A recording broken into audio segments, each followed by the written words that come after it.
ബിസ്മില്ലാഹിർ റഹ്മാനിർ റഹീം അൽഹംദുലില്ലാഹി റബ്ബിൽ ആലമീൻ വസ്സലാത്തു വസ്സലാമു അലാ അഷ്റഫിൽ മുർസലീൻ വഅലാ ആലിഹി വസ്വഹ്ബിഹി അജ്മഈൻ അമ്മാ ബഅദ്.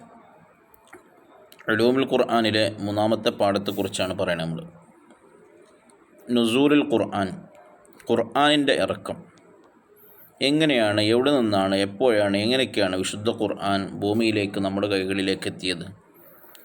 കാനൽ ഖുർആനു മക്തൂബൻ ഫി ലൗഹിൽ മഹ്ഫൂദ്. ഖുർആൻ ലൗഹിൽ മഹ്ഫൂദിൽ എഴുതപ്പെട്ടിരിക്കുകയാണ്. ഖുർആൻ എവിടെയാണുള്ളത്? അത് കാനൽ ഖുർആനു മക്തൂബൻ ഫി ലൗഹിൽ മഹ്ഫൂദ്, ലൗഹുൽ മഹ്ഫൂദിലാണ് ഖുർആൻ ഉള്ളത്. വല്ലൗഹുൽ മഹ്ഫൂദ് യഖഉ ഫൗഖ സമാഇ സബിഅ, 7 ആകാശത്തിന് മുകളിലാണ് എന്തുള്ളത്? ലൗഹുൽ മഹ്ഫൂദ് ഉള്ളത്. ഖാല അല്ലാഹു തആല പറയാണ്, ബൽ ഹുവ ഖുർആനുൻ മജീദ്.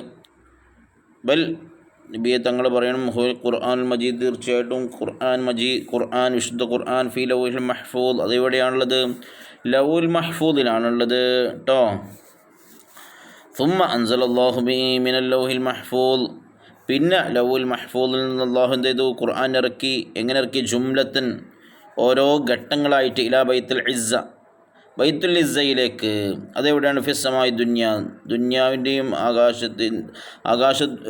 ദുന്യാവിൻ്റെയും ആകാശലോകത്തിൻ്റെയും ഇടയിലുള്ള സ്ഥലമാണ് ബൈത്തുൽ ഇസ്സ, അവിടേക്ക് ഇറക്കി. കാന ഹാദ നസൂലു ഫി ലൈലത്തുൽ ഖദ്രി മിൻ റമദാൻ, അവിടെ നിന്ന് ഖുർആൻ ഇറക്കിയതെന്നാണ്? ഇങ്ങോട്ട് ഇറക്കിയത് എന്നാണ്? ലൈലത്തുൽ ഖദ്റിന് എന്നാണ്, റമദാനിലെ ലൈലത്തുൽ ഖദ്റിനാണ് കേട്ടോ. ഖാല അല്ലാഹു തആല പറയാണ്, ഇന്നാ അൻസൽനാഹു ഫി ലൈലത്തുൽ ഖദ്ർ, തീർച്ചയായിട്ടും ഞാൻ എന്ത് ചെയ്തിട്ടുണ്ട്? ലൈലത്തുൽ ഖദ്റിൽ ഖുർആൻ ഇറക്കിയിട്ടുണ്ട്. സുമ്മ അൻസലല്ലാഹു മിൻ ബൈത്തിൽ ഇസ്സത്തി അലൻ നബി സല്ലല്ലാഹു അലൈഹി വസല്ലം, പിന്നീട് എന്ത് ചെയ്തു? ബൈത്തുൽ ഇസ്സയിൽ നിന്ന് അല്ലാഹു സുബ്ഹാനഹു വ തആല മുത്തുനബി സല്ലല്ലാഹു അലൈഹി വസല്ലം തങ്ങളുടെ മേൽ ഇറക്കി കൊടുത്തു. ഖിലാല 23 സന, 23 വർഷങ്ങളെ കൊണ്ട്, 23 വർഷം എടുത്തിട്ട് എന്ത് ചെയ്തു? കുറേശ്ശെ ആയിട്ട് അല്ലാഹു നബി സല്ലല്ലാഹു അലൈഹി വസല്ലം തങ്ങൾക്ക് ഇറക്കി കൊടുത്തു. ഹസബൽ വാഖിയ, ഓരോ സന്ദർഭങ്ങൾക്കനുസരിച്ച്. ഫനുസുലു ഹാദാ വഖഅ മറത്തൈനി, അപ്പോൾ ഇറക്കം എന്നുള്ളത് 2 സമയത്താണ് സംഭവിച്ചിട്ടുള്ളത്. ഒന്ന് കാന നുസൂലുൽ അവ്വലു, ഒന്നാമത്തെ ഇറക്കം ഏതാണ്? ഇഖ്ബാർ അഹ്ലി സമായി,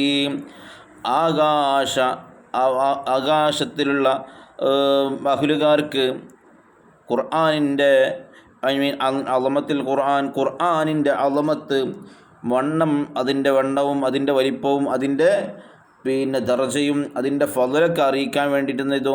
ഒന്നാമത്തെ ഇറക്കി. ഫിൽ നുസൂലി സാനി, രണ്ടാമത്തെ ഇറക്കലോ അല്ലദീ വഖഅ ഇസ്മുൽ വാഖിഇ അസ്റാറു മുതനവ്വിഅ, ചില രഹസ്യങ്ങൾ, ഗുണമായ രഹസ്യങ്ങൾ,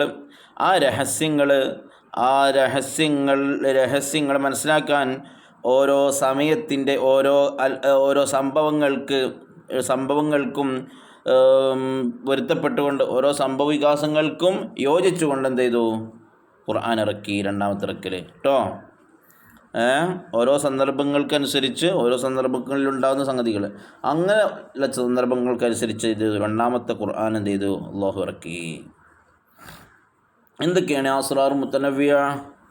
അസ്റാർ മുത്തനവ്വിയിൽപ്പെട്ടതാണ് ഒന്ന് തസ്ഹീലു ഇഫ്ദിൽ ഖുർആനി ബിസമാഇ ഖിറാഅത്തിൻ നബി സല്ലല്ലാഹു അലൈഹി വസല്ലം. ഒന്നാമത്തേത് എന്താണ്? സല്ലല്ലാഹു അലൈഹി വസല്ലം തങ്ങൾക്ക് ഖുർആൻ കേട്ടുകൊണ്ടത് ഹിഫ്ളാക്കാൻ എളുപ്പത്തിന് വേണ്ടിയിട്ടാണ്, ഒരു രഹസ്യം. പിന്നെ രണ്ടാമത്തേത് എന്താണ്? തസ്ലിയത്തുൻ നബി സല്ലല്ലാഹു അലൈഹി വസല്ലം ബിനുസൂലി ജിബ്രീൽ അലൈഹിസ്സലാം ബിൽ വഹീ ഹീന.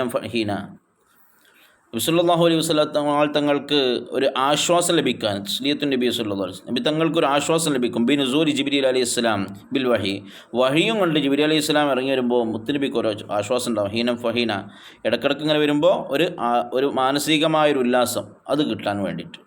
3 അത്തദ്രീജു ഫി തശ്രീഇൽ അഹ്കാം, ശരീഅത്തിൻ്റെ, ദീനിൻ്റെ, ഇസ്ലാമിൻ്റെ അഹ്കാമുകൾ, ഹുക്കുമുകൾ, അതിൻ്റെ വിധി വിലക്കുകൾ, അത് പഠിപ്പിക്കാൻ വേണ്ടിയിട്ടാണ്.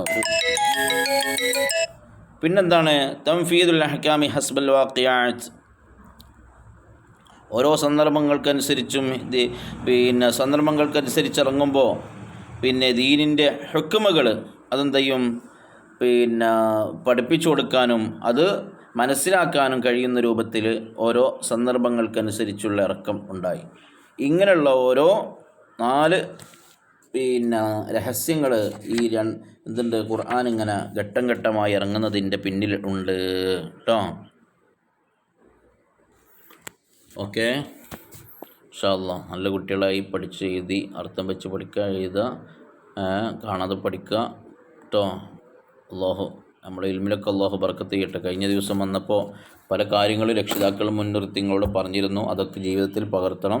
നിസ്കാരങ്ങൾ, സുന്നത്തുകൾ, നല്ല സ്വഭാവങ്ങൾ, പ്രവർത്തനങ്ങൾ, പഠനങ്ങൾ എല്ലാത്തിലും നല്ല സ്വഭാവം, നല്ല പ്രവർത്തനം, നല്ല പെരുമാറ്റവും എല്ലാം നല്ലതിലായിരിക്കണം. നല്ല കുട്ടിയെന്ന് പേരുണ്ടാക്കിയെടുക്കണം എല്ലാവരും കേട്ടോ. അസ്സലാമു അലൈക്കും വറഹ്മത്തുള്ളാഹി വബറകാതുഹു.